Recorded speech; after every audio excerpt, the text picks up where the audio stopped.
మీ నాన్న ఫోన్. ఏ తీయద్దు. ఏ? మన సెట్ లో గవర్నమెంట్ మెడికల్ కాలేజ్ లో చేరిన వాళ్ళందరూ చక్కగా చదువుకుంటున్నారు, కానీ ఇక్కడ మనం ఎటువంటి ఫెసిలిటీస్ లేకుండా ఖాళీగా కూర్చొనున్నాం. ఇల్లమ్మి డబ్బులు కట్టిన అమ్మా నాన్నలకి నేనే సమాధానం చెప్పను. అప్పుడు మేమందరం కలిసి ఓ నిర్ణయానికి వచ్చి కౌన్సిల్కి కంప్లైంట్ చేశాం.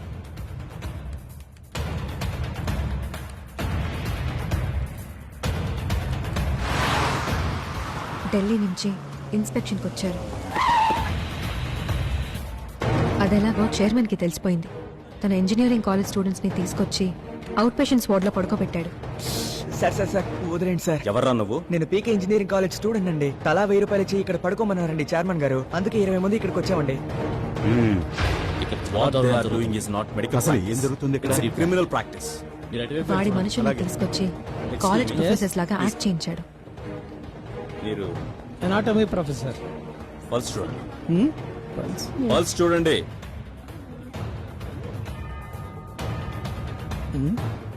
చచ్చిపోయండి. ఏమంటున్నారు మీరు? అమ్మయ్యా, స్టెథోస్కోప్ ఆన్ చేయడమే తెలియలేదు. నువ్వు అనాటమీ ప్రొఫెసర్వా? ఎవరు నువ్వు? నేను పీకే గారి ఇంజనీరింగ్ కాలేజీలో ప్రొఫెసర్ని. ఒకరోజు డాక్టర్ గారు నటించమని పిలిచారండి. ఎంత ఇచ్చారేంటి? 5000 ఇచ్చారు సార్. అంతా కనిపెట్టేశారు. ఒక రోజుకి 300 మంది అవుట్ పేషెంట్స్ అయినా రావాలి, కానీ ఇక్కడ ముగ్గురు కూడా లేరు. రిక్వైర్డ్ ప్రొఫెసర్స్ లేరు, ల్యాబ్ ఫెసిలిటీస్ లేవు, కానీ అన్నీ ఉన్నాయని స్టూడెంట్స్ దగ్గర డబ్బులు తీసుకుని మోసం చేస్తున్నారు. అది కాదండి, అన్నీ సరి చేసేద్దాం. మీరే కొంచెం చూస్ చేయండి. ఏంటి లంచమా? ఆల్రెడీ అడ్డమైన వాళ్ళకి ఇచ్చే ఈ సీటుకు వచ్చారు, ఇప్పుడు మాకు కూడానా? ఏంటి బెదిరిస్తున్నారా? మీ అప్రూవల్ క్యాన్సిల్ చేస్తున్నాం. రేయ్, కూర్చో. ఏంటి? కూర్చోరా. 200 కోట్లు ఖర్చు పెట్టి కట్టిన కాలేజ్ని ఎలా కాపాడుకోవాలా అని ఆలోచించాడు. సెమిస్టర్ ప్రిపరేషన్ చాలా కష్టంగా ఉంది. అవునే, ఎలా కవర్ చేస్తారో తెలియడం లేదు. అసలు క్లాసులు జరిగితేనే కదా. హలో, ఏంటి? ఇన్స్పెక్షన్కి వచ్చారు కదా, చూడండి ఏం చేస్తారు. వచ్చిన పని చూద్దామా? అన్నీ మనం అనుకునేదే కానీ ముందు బండి ఎక్కువయా బాబు, ఎక్కువ.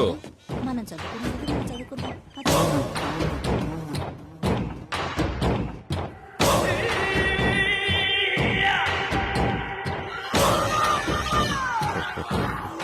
అప్పుడే వాడిలో ఉన్న మృగం క్రూరంగా ఆలోచించింది.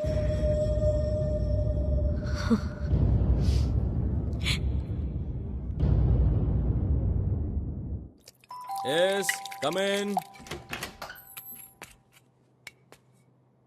Hey, you. ఓయ్, నువ్వు ఎక్కడికి ఎందుకు వచ్చావు? ఒంటరిగా చూసి డబ్బిస్తే తీసుకుంటాం అనుకుంటున్నావా?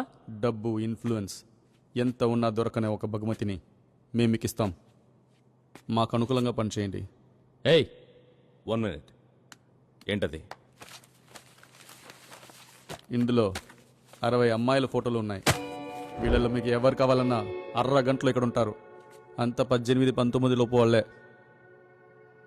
అందరూ ఫ్యామిలీ గర్ల్సే. ఫ్రెష్. కూర్చోండి.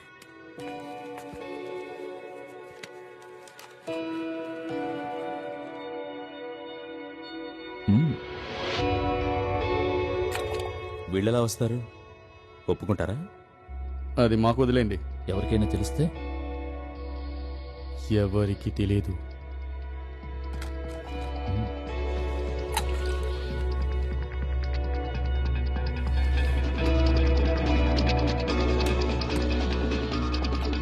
ఓకే.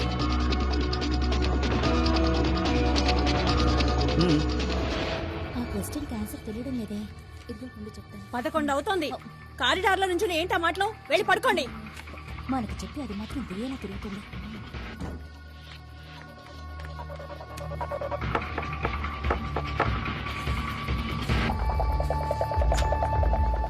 మాధవి, అర్జెంటుగా ఒక పేషెంట్కి O- బ్లడ్ కావాల్సి వచ్చింది. వచ్చి ఇవ్వగలవా? నాకు వైరల్ ఫీవర్, బ్లడ్ ఇవ్వకూడదు మేడం.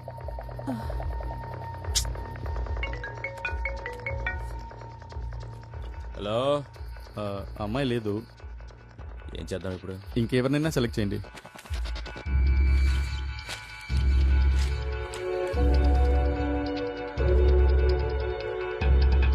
ఎం వైశాలి. మా స్టూడెంట్స్లో ఇంకెవరికైనా ఓ నెగటివ్ బ్లడ్ ఉందని చెక్ చేశాను. అప్పుడే వార్డెన్ వైశాలిని తీసుకెళ్తోంది.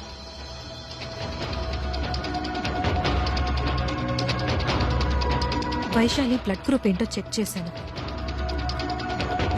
తంది బి పాజిటివ్. నాకు డౌట్ వచ్చింది. వెంటనే వెళ్ళి గమనించాను.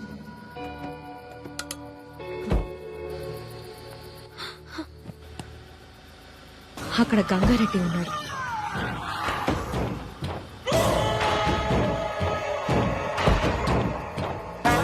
నాకేం చేయాలో ఏం తోచలేదు. వెంటనే వైశాలికి ఫోన్ చేశాను.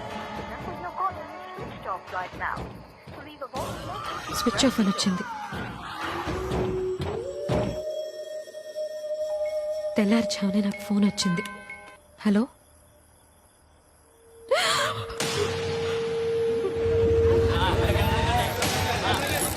ఆగండి. ఎవరమ్మా?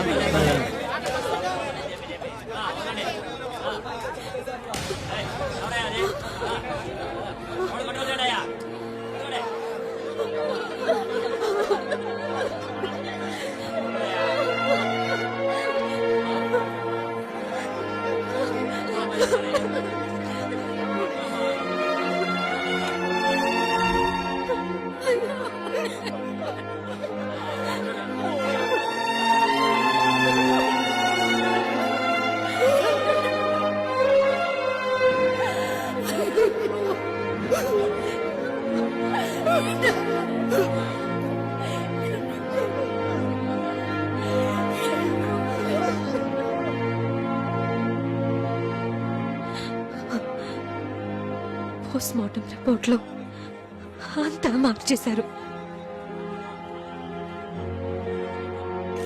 జరిగింది బయటికి చెప్తే మా కాలేజ్కి చెడ్డ పేరు. కానీ నిజం అందరికీ తెలియాలి. ఇలాంటి హాస్టల్లో ఉండే మధ్యతరగతి ఆడపిల్లలు smart phones, tabs, rich dress, jewels లాంటి ఆడంబర జీవితానికి ఆశపడి డబ్బున్న వాళ్లతో సంబంధం పెట్టుకుంటున్నారు. ఏంటి అలా అంటున్నాడు? ఈ అమ్మాయి తరచూ రాత్రులు బయటికి వెళ్ళేదంట. లేట్ నైటే తిరిగి వచ్చేదని విన్నాను. వార్డెన్ కూడా పిలిచి ఖండించారు. అవునండి, ఆ వైశాలి అసలు నా మాట వింటే కదా. ఈ అమ్మాయి మొత్తం మందులు కూడా తీసుకునేదంట. ఆ రోజు రాత్రి డ్రింక్ తాగిందని పోస్ట్ మార్టం రిపోర్ట్ కూడా చెప్తుంది. No! తను అలాంటి అమ్మాయి కాదు. నా ఫ్రెండ్ అలాంటి అమ్మాయి కాదు. చాలా మంచిది. ఆయన అబద్ధం చెప్తున్నారు. చూసారా, కూడా ఉన్న ఫ్రెండ్ కూడా నమ్మలేకపోతుంది. పాపం. సారీ.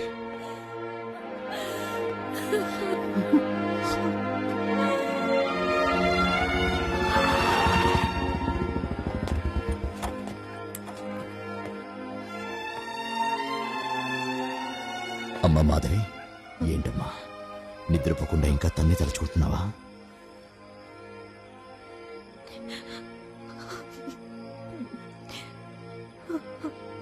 చదువు కోసం మన ఊరిని నమ్ముకుని వచ్చింది. చాలా మంచి అమ్మాయి నాన్న. వాళ్ళమ్మ నాన్న కంప్లీట్ ఇవ్వడానికి వెళ్తే స్టేషన్లో బెదిరించి పొమ్మన్నారు. వాళ్ళు తిరిగి కేరళకి వెళ్ళిపోయారు. నేను కేసు పెడతాను నాన్న. నువ్వు పోలీసువేగా నాన్న. నన్ను సపోర్ట్ చేస్తావా? చెప్పు, నన్ను సపోర్ట్ చేస్తావా? నేనున్నాను తల్లి, నువ్వేం దిగులు పడకు. మా నాన్న ఇన్స్పెక్టర్ కనుక పీకేని ఎదిరించి యాజమాన్యం చేసింది హత్య అని ఎఫ్ఐఆర్ ఫైల్ చేశాం. నేను చెప్తున్నాను, మార్చి రాయ్.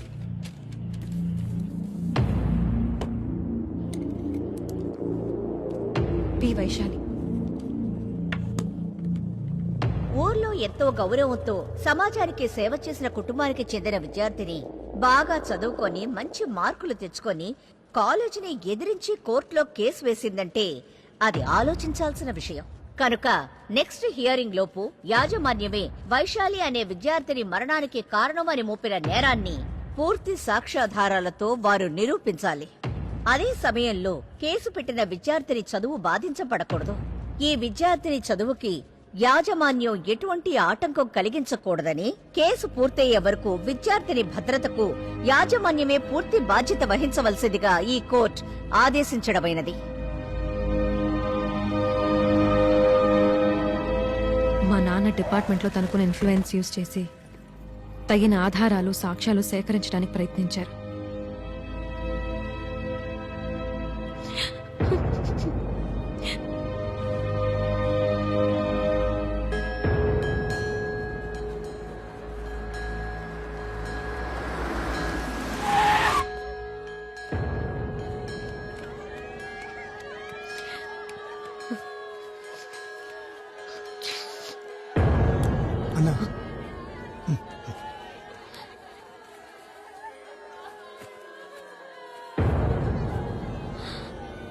ఏంటమ్మా అట్ట చూస్తున్నావు?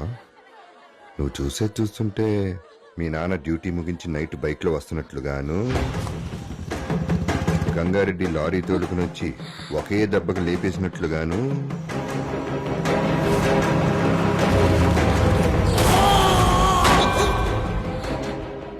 మీ నాన్న నడి రోడ్లో పడి గిలా కొట్టుకుంటున్నట్లుగాను ప్రశాంతంగా ఉన్నాడు. ఆ మనిషి ప్రాణం పోయే వరకు నేను వేడుకు చూస్తున్నట్లు కదా.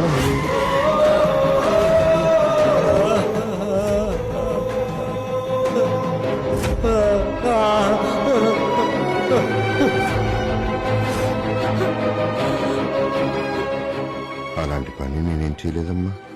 ఇంట్లో వాళ్ళని జాగ్రత్తగా ఉండమని చెప్పు. కేసు పూర్తయ్యే వరకు నీకేం కాదమ్మా, జాగ్రత్త.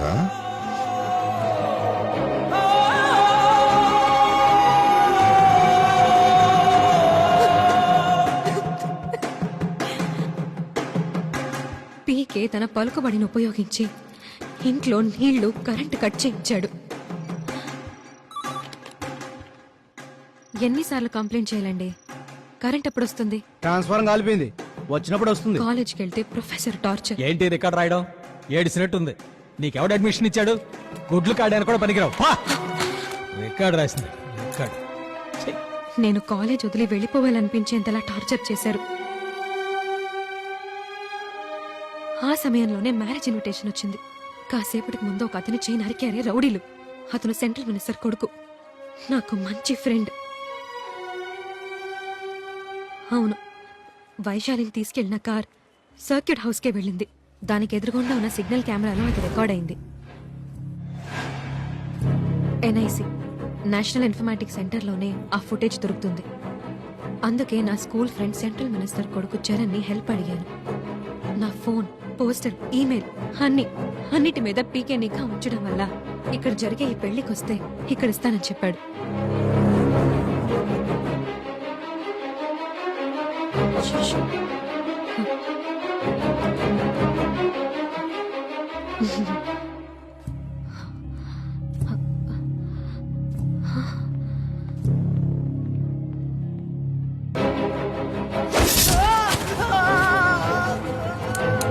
ఆ పెన్ డ్రైవ్ ని ఒక బొకేలో పెట్టి నాకు ఇస్తున్నప్పుడే పీకే మనుషులు అతని చేతిని నరికి ఆ పెన్ డ్రైవ్ ని తీసుకెళ్లిపోయారు. ఉన్న ఒక్క నమ్మకం పోయింది. పీకే ఆ కేసులో గెలిచి తన మంచివాడని లోకాన్ని నమ్మించి తన కాలేజ్ ని కాపాడుకోవాలి. అందుకే తను నన్ను ఇంకా ప్రాణాలతో వదిలిపెట్టాడు. నెక్స్ట్ హియరింగ్ వచ్చే వారంలో ఉంది. ఆ రోజు వాడు గెలుస్తాడు, నన్ను చంపేస్తాడు. ఇప్పుడు తెలిసిందా నేనెవరినో? చెప్పండి. మీరు చిన్న చిన్న రౌడీని బెదిరించుండొచ్చు, కొట్టుండొచ్చు. నా మాట వినండి. అనవసరంగా ఇందులో మీరు తలదూరిస్తే మీ ప్రాణాలకే ప్రమాదం. వెళ్ళండి.